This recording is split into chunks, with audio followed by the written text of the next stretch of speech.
یہ ان تعبد اللہ کأنک تراہ فإن لم تکن تراہ فإنہ یراک کی جھلک ہے. جب انسان کو قدم قدم پر نگاہ اٹھاتے ہی اللہ، نگاہ جھکاتے ہی اللہ، فیصلہ کرتے ہی اللہ، بولنے میں بھی اللہ اور خاموشی میں بھی اللہ، استحضار کی کیفیت ہو جائے ہر وقت نہیں، نماز میں اس کی مشق شروع ہو جائے، نماز میں اس کی کیفیت کو پیدا کرنا شروع ہو جائے. دیکھو میں نے آپ سے کہا تھا نا کہ ہم پہلے مرحلے میں صلاۃ الحاجت پڑھنا شروع کریں، شروع کیے نہیں کی؟ ہاں بھائی، کل کے دن میں کس نے پڑھے 2 رکعت صلاۃ الحاجت؟ کس نے پڑھا ہے؟ ماشاءاللہ.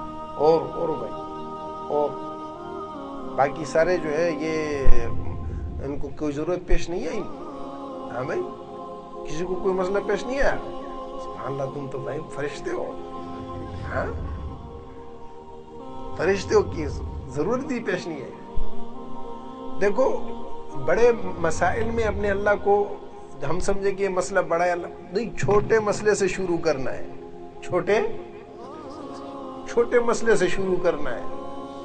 چھوٹی چھوٹی بات میں اپنے اللہ کو کہنا، یہ ہمیں آ جائے. جیسے بچہ اپنی ماں کو بھوک لگی ہے کھانا، پیاس لگی ہے پانی، کپڑے گندے ہو گئے مجھے کپڑے، نیند آ گئی تو ماں کو بلا رہا ہے، اٹھ گیا تو ماں کو بلا رہا ہے.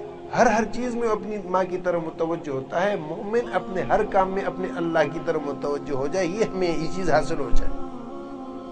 تو جیسے ابھی صلاۃ الحاجت کی ہم نے ترتیب رکھی کہ ہم نے اپنے ہر کام میں اللہ سے مانگنا ہے، 2 رکعت پڑھنی ہے. ایسے ہی اب ہم اس بات کا استحضار شروع کرتے ہیں نماز پڑھتے ہوئے اللہ اکبر کہنے کے بعد کہ میں اللہ کو دیکھ رہا ہوں. ابھی کیفیت نہیں حاصل ہو رہی تو اللہ مجھے دیکھ رہا ہے.